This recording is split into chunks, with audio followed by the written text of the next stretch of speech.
사랑하는 성도님, 여러분 두려워해 본 적이 있습니까? 두려워해 본 적이 있습니까? 군대 얘기는 참 싫어하죠. 그런데 군대 얘기를 안 할 수가 없습니다. 여러분 헬기 레펠을 우리 남성분들은 다 유격 훈련 가면요, 헬기 레펠을 한번 다 해봤을 것입니다. 헬기 레펠의 높이가 몇 미터인지 아십니까? 딱 9미터입니다. 9미터. 사람이 제일 무서움을 느끼는 높이가 11m라는 것이죠. 11m. 그래서 사람의 보통 신장을 2m라고 봤을 때에 2m를 빼고 헬기 레펠의 높이가 딱 9m입니다.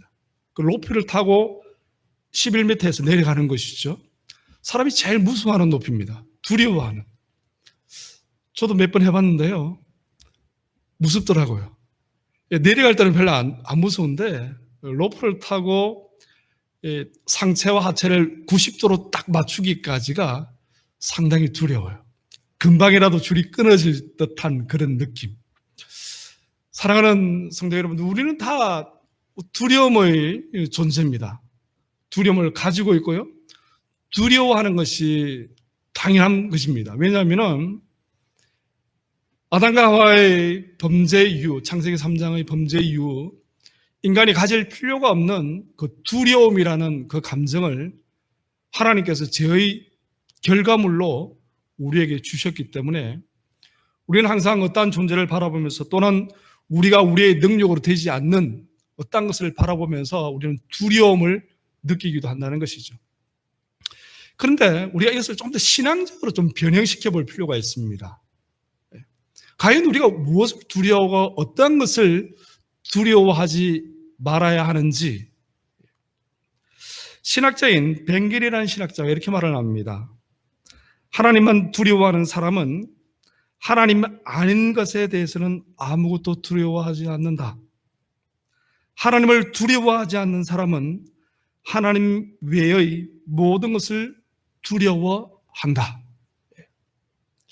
어떻게 보면 이것이 우리의 현재의 삶의 모습일지도 모릅니다. 우리가 하나님을 고백하지만, 하나님이 나의 구주라고 고백하지만, 내가 하나님을 믿는다라고 하지만, 실제로 우리의 삶에 우리가 하나님을 두려워하고 있는지, 아니면 세상의 것들을 두려워하고 있지는 않는지, 여러분 자신을 오늘 본문의 말씀을 통해서 한번 점검해보는 기회가 되시기를 주님의 이름으로 소망합니다. 삶의 두려움이 찾아올 때, 여러분 오늘 우리 본문의 내용은 다윗 이야기가 이어지고 있는 것을 잘 압니다. 제일 처음 다윗이 그의 장인인 사울왕을 피해서 노브 땅으로 도망을 갑니다. 노브 땅에 누가 있었습니까? 제사장과 승막이 있는 그 모습을 보면서 다윗은 안도했을지 모릅니다. 그런데 시간이 지나니까요, 이 노브 땅에 다윗이 있다는 소식을 어떻게 그의 장인인 사울왕이 들었는지 다윗이 또 도망을 가게 됩니다. 가드 땅, 블레셋 땅으로 들어가게 되었다는 것이죠. 사랑하는 성도 여러분, 우리는 다윗이 블레셋 땅으로 들어갈 정도로 상황이 극박했음을 우리는 짐작해 볼 수 있습니다. 왜냐하면 다윗의 가장 큰 적이 누구였습니까? 바로 골리앗이었죠. 골리앗은 블레셋 민족이었습니다. 다윗이 아마 블레셋 땅으로 들어가면 분명히 블레셋 민족으로부터 골리앗, 그들의 큰 장군이었던, 그들이 가장 신뢰했던 장군이었던 골리앗을 죽인 다윗을 그들은 분명히 알 수 있었을 것입니다. 그럼에도 불구하고 다윗이 블레셋 땅으로 들어갔다는 것입니다.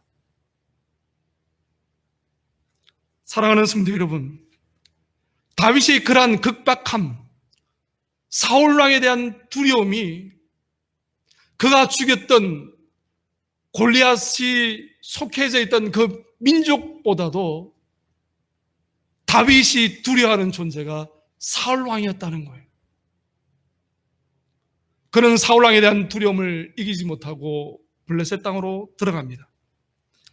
이때 본문의 말씀을 통해서 우리는 다윗이 두려워해야 할 두려움이 왔을 때 그 두려움을 해결할 수 있는 방법을 오늘 본문의 말씀을 통해서 다윗을 통해서 우리는 발견할 수 있는데 그것은 무엇입니까?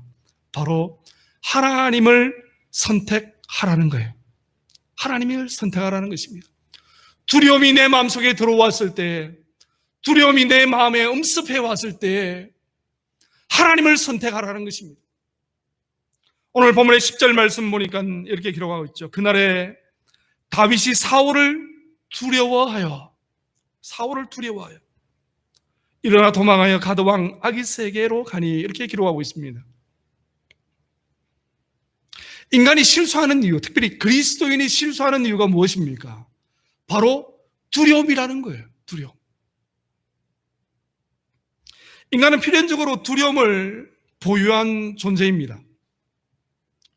제가 서두에도 말씀드렸듯이 인간은 죄의 결과물 때문에 자기의 역량을 한계를 벗어나거나 자기가 감당하지 못할 일 또는 자기가 이제까지 경험해보지 못한 일들을 마주대할 할 때 필연적으로 두려움을 느낀다는 것입니다. 여호수아 말씀 보니까요, 모세가 아직 건강했는데 그 눈이 새하여지지 않았는데도 불구하고 하나님께서 모세를 데려가십니다. 그리고 후계자를 여호수아를 세우시죠.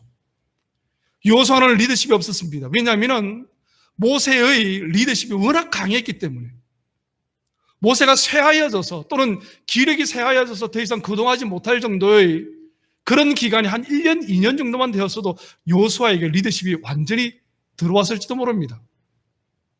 그런데 아직 모세가 힘이 있는 건강한 나이에 하나님 부르심을 받고 나니까 여호수아가 미처 그의 리더십을 가질 수 있는 시간이 없었어요. 여호수아는 두려워합니다. 요단강을 건너지 못합니다. 주저합니다. 이때 여호수아 1장 9절 말씀 보니까 하나님께서 여호수아에게 뭐라고 말합니까? 내가 내게 명령한 것이 아니냐? 강하고 담대하라. 두려워하지 말라. 이렇게 말합니다. 왜 하나님이 여호수아에게 두려워하지 말라라고 말할까요? 여호수아가 두려워하고 있으니까요. 간단합니다. 이유는. 여호수아가 지금 심장이 쫄깃쫄깃해가지고요. 감히 이스라엘의 기라성 같은 장로들에게 12명의 장로들에게 큰 소리 한번 못 치는 거예요. 요단강을 건너서 가나안 땅에 가긴 가야 되는데 아마 여호수아가 장로들에게 리더들에게 저기 혹시 요단강을 건너가야 하지 않을 이때 12장로들 중에서 이스라엘의 12장로들 중에서 누가 기침이라도 하면 머리를 걱적거리면서 말을 제대로 못했을지도 모릅니다. 이때 하나님께서 여호수아에게 나타난 거예요. 여호수아에게 뭐라고 말합니까? 1장 9절의 요점이 중심 키워드가 바로 그겁니다. 두려워하지 말라는 거예요. 왜? 여호수아가 두려워하고 있으니까 두려워하지 말라는 거예요. 사도행전의 예를 볼까요? 요한계시록 1장 말씀 보니까요. 요한계시록 1장 17절 말씀 보니까 이렇게 기록하고 있습니다. 내가 볼 때 그의 발 앞에 엎드려져 죽은 자같이 되매 그가 오른손을 내게 안고 이르시되 두려워하지 말라. 왜 예수님이 사도 요한에게 두려워하지 말라고 했을까요? 그렇죠. 두려워하고 있으니까. 두려워하니까. 사도 요한이 밤모섬에서 주의 날에 환상을 바라보게 됩니다. 예수님께서 환상을 보여주시죠. 7 촛대가 가로놓여 있는데 예수님께서 한쪽 손에 7배를 잡으시고 말씀을 하실 때 입에서 날성금이 막 나오는 거예요. 얼굴은 해같이 빈다는 그 모습을 바라보면서 발에는 끌리는 옷을 입으시고 사도 요한이 아무리 예수님을 자칭 예수님이 가장 사랑하였던 제자가 바로 사도 요한이었는데 그 사도 요한마저도 그러한 예수님을 변화되어진 예수님을 바라보니까 그의 마음이 어떠한 마음이 되었다는 거예요? 심장이 쫄깃쫄깃해졌다는 거예요. 두려워하는 마음이 있었다는 것이죠. 이때 예수님께서 뭐라고 말씀하십니까? 두려워하지 말라. 두려워하지 말라. 사랑하는 성도 여러분, 오늘 본문의 말씀을 보니까요, 다윗이 블레셋 땅으로 들어갑니다. 왜? 본문은 우리에게 말하고 있습니다. 사울 왕을 어떻게 하여? 두려워하여.